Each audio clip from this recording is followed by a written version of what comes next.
नमस्कार दोस्तों, राधे राधे, हरे कृष्णा। चीकोस रेसिपीज में एक बार फिर से आप सबका स्वागत है। तो आज की जो वीडियो है ये आपको मिल रही है एकादशी पर कि एकादशी कब आ रही है। तो जैसा कि आपको पता ही है कि साल में 24 एकादशी होती है। पहले काफी वीडियो में बता ही चुकी हूँ, हर महीने 2 एकादशी आती है। एक शुक्ल पक्ष में आती है और एक एकादशी आती है कृष्ण पक्ष की। तो ये मार्गशीर्ष मास चल रहा है और शुक्ल पक्ष चल रहा है। तो इस एकादशी को मोक्षदा एकादशी कहा जाता है। इस दिन व्रत करने से कहते हैं कि मोक्ष की प्राप्ति होती है। तो मोक्ष की प्राप्ति ये नहीं कि हमें मोक्ष मिल जाएगा। तो मोक्ष का मतलब अगर मेरी नजर से देखा जाए तो ये होता है कि अपने मोह का क्षय करना, उसे मोक्ष कहा जाता है।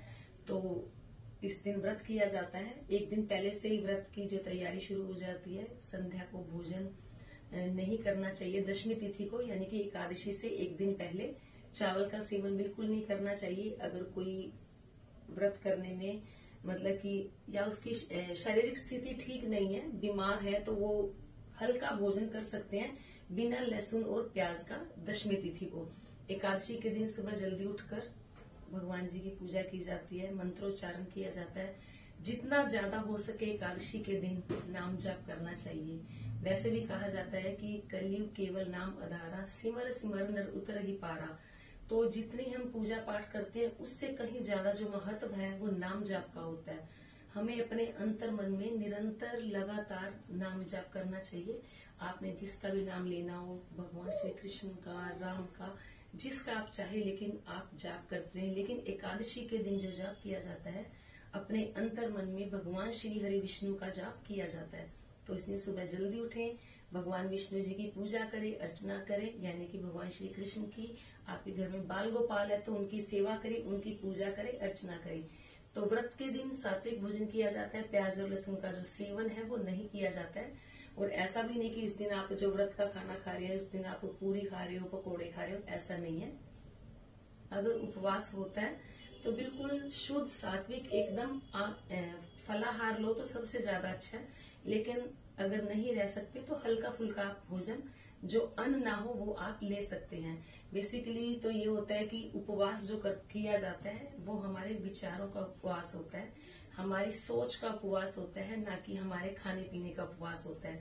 तो किसी भी चीज का हम एक प्रण ले लें, एक ठाकुर जी के सामने हम कोई एक अपनी इच्छा प्रकट कर दें कि आज से मैं ये नहीं करूंगा, या हमारे अंदर कोई विकार है तो उसका हम ले लें कि हमने आज के बाद ये काम नहीं करना है। तो सबसे ज्यादा अच्छा व्रत तो वही माना जाता है, यानी कि हमारे विकारों को दूर करने का और हमारे विचारों को शुद्ध करने का उपवास होता है। तो व्रत करें, पूरे भाव के साथ करें। तो जो एकादशी आ रही है वो 1 दिसंबर की है। तो 1 दिसंबर के दिन जो भी व्रत शुरू करना चाहते हैं, शुक्ल पक्ष की एकादशी है, जो व्रत शुरू करना चाहते हैं एकादशी का वो शुरू भी कर सकते हैं।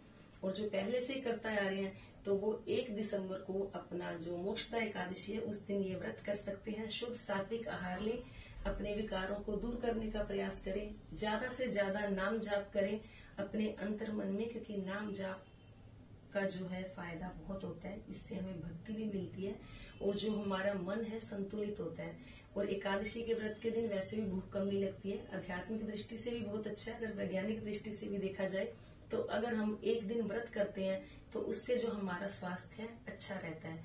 कभी भी आप देखना कि जब एकादशी का दिन आता है तो हमें वैसे ही भूख कम लगती है।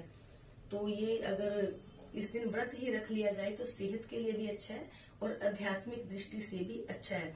तो आज की वीडियो थी मोक्षदा एकादशी पर। 1 दिसंबर की मोक्षदा एकादशी है। पारण जो इसका किया जाएगा 2 दिसंबर को किया जाएगा। तो जो 2 दिसंबर को पारण करेंगे, सबसे पहले ठाकुर जी की सेवा करके, पूजा करके, चावल या खिचड़ी जो भी बनाए दान दें, उसका भोग लगाए, फिर स्वयं ग्रहण करें। तो ये थी आज की वीडियो मोक्षदा एकादशी की। उम्मीद करती हूँ आप लोगों को बहुत पसंद आई होगी। तो आज के लिए इतना ही, फिर मिलते हैं। धन्यवाद। हरे कृष्ण।